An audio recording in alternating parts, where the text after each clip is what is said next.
अस्सलाम वालेकुम, क्या हाल है सबका? खैरियत से हैं? आज हम विज़िट पे आए हुए हैं, कन्फाइंड स्पेस का विज़िट है, इसके हैज़र्ड आइडेंटिफाई कर रहे हैं। मेरे साथ मौजूद हैं HSC इंजीनियर अवैस यकूब साहब, ये लीड ऑडिटर भी हैं, इसके ऑडिट स्पेशलिस्ट हैं। अभी ये कन्फाइंड स्पेस का ऑडिट हुआ है, इसमें इंटरनल फ्लोटिंग रूफ की काम चल रहा है।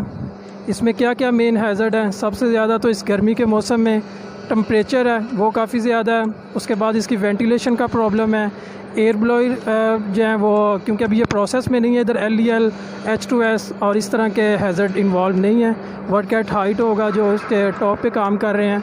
तो हम ये अवैस भाई से पूछेंगे उनकी क्या ऑब्जर्वेशन है, क्या उन्होंने अभी तक फाइंड किया है, वो अपनी जो एक्सपीरियंस है वो भी शेयर करेंगे। जी अवैस भाई, ये आपने अभी इसमें क्या ऑब्जर्वेशन ली है साइट के हवाले से? जो नए स्टूडेंट हैं उन्हें आप क्या बताना चाहेंगे कि वो किस किस्म की प्रिपरेशन करें, और इसकी जो असेसमेंट करते हैं उसके लिए डॉक्यूमेंट्स कौन कौन से ज़रूरी हैं? देखिए जी, कन्फाइंड स्पेस में इंटर होने के लिए सबसे पहले तो आपके पास स्टैंड बाई मैन होना चाहिए, जो आपके कन्फाइंड स्पेस मेन हॉल पे होना चाहिए। उसके पास उसका रिकॉर्ड होना चाहिए कि जो भी वर्कर इन हो रहे हैं उनका रिकॉर्ड, और जो आउट हो रहे हैं उनका रिकॉर्ड हो। उसके बाद वो SPM आपका बिल्कुल ट्रेन होना चाहिए कि अगर इन केस ऑफ एमरजेंसी, अगर कोई कन्फाइंड स्पेस के अंदर किसी तरह का कोई मसला बनता है या कोई एमरजेंसी होती है तो वो फ़ौरन क्लाइंट की HSC को या रेस्क्यू टीम को इन्फॉर्म करे।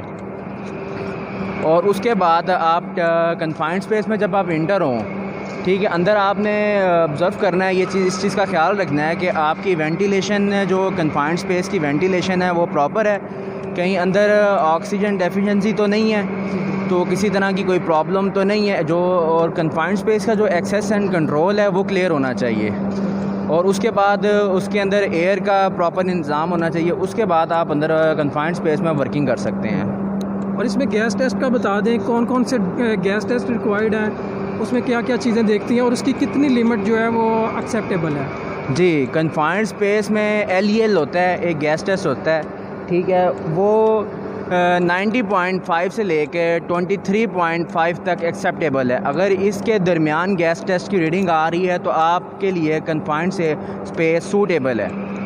ये ऑक्सीजन लेवल इतना होना चाहिए 19.5 से 23.5 तक, ये बता रहे हैं कि ऑक्सीजन लेवल होना चाहिए। इससे अगर कम होगा वो भी नुकसान है, अगर ज़्यादा होगा तो इग्निशन सोर्स और इसके आग पकड़ने के चांसेस ज़्यादा होंगे। और H2S और LEL है, इनकी कितनी मिकदार होनी चाहिए? 0 होनी चाहिए या 10 ppm तक अलाउ हो सकता है? देखें, जो H2S है वो तो 0 होना चाहिए, ठीक है। LEL जो है वो 10% 10 ppm तक होता है, तो अगर उससे ज़्यादा होगा तो वो नुकसानदेह होगा।